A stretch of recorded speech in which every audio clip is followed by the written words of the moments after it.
Video documented intrusion relating to case 2016 TAC 31323235.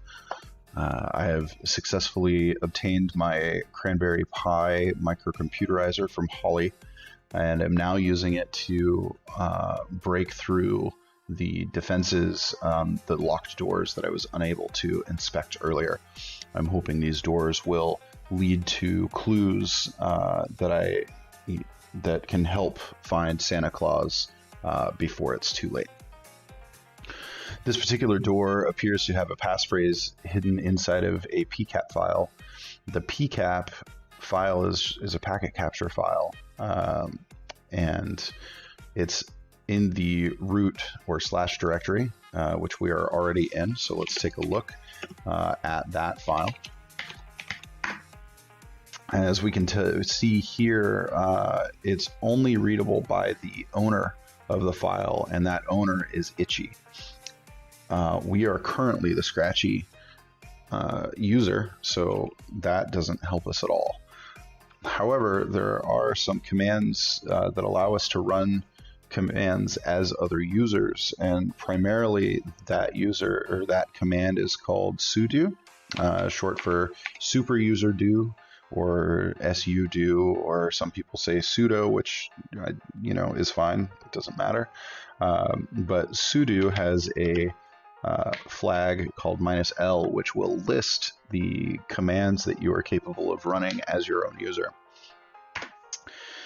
As we see here, we are capable of running 2 commands as Itchy with no password, and those commands are tcpdump and strings.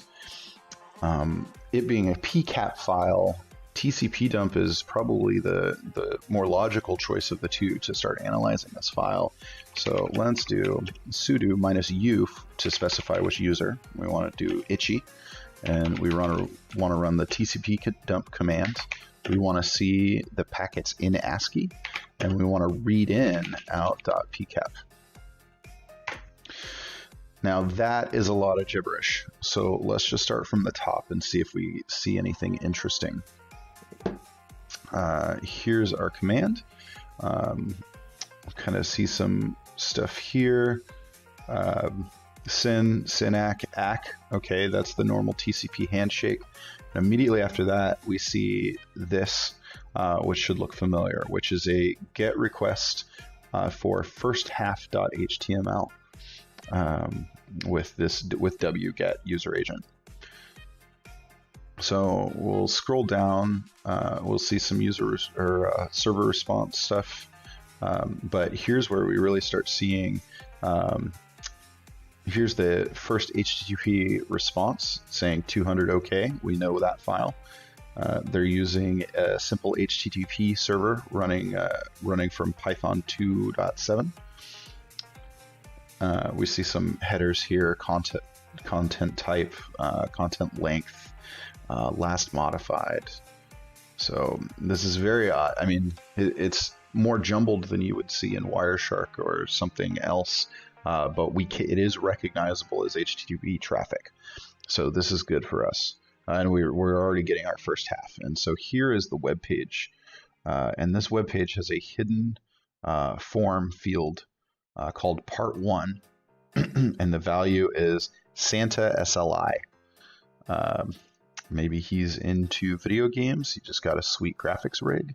Who knows? But that's the first half. So we'll just set this here because it's convenient.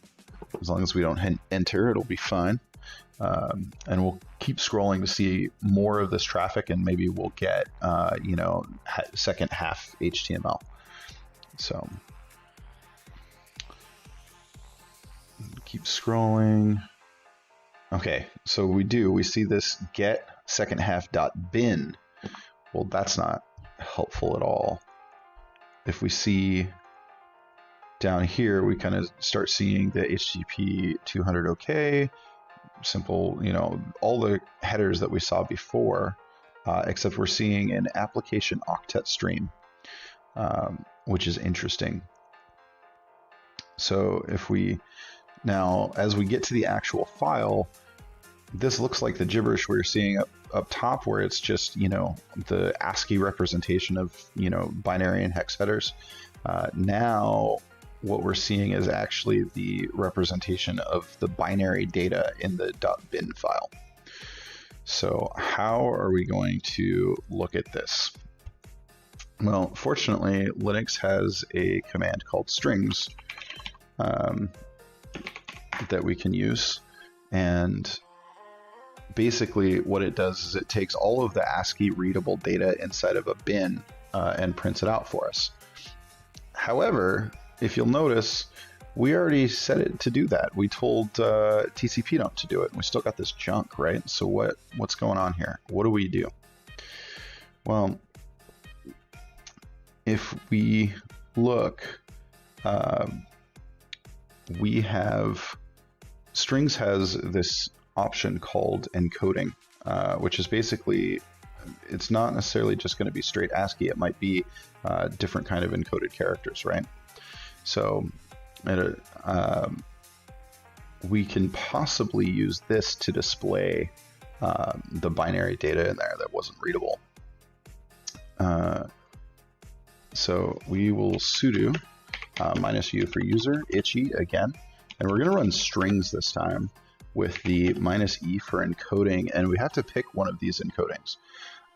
Now, the 7 and 8-bit isn't something that's been used in a while, or at least nothing that I've seen.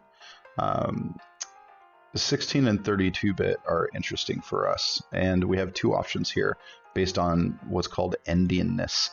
And you can read a lot about this, but really what it's doing is, what it's asking for is the order of the bytes, and this is CPU dependent.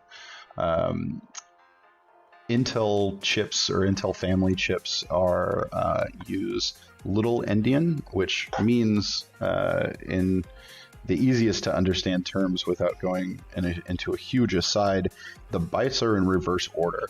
So if you have something like x5, 3, you know, x a2, x like 6b or something.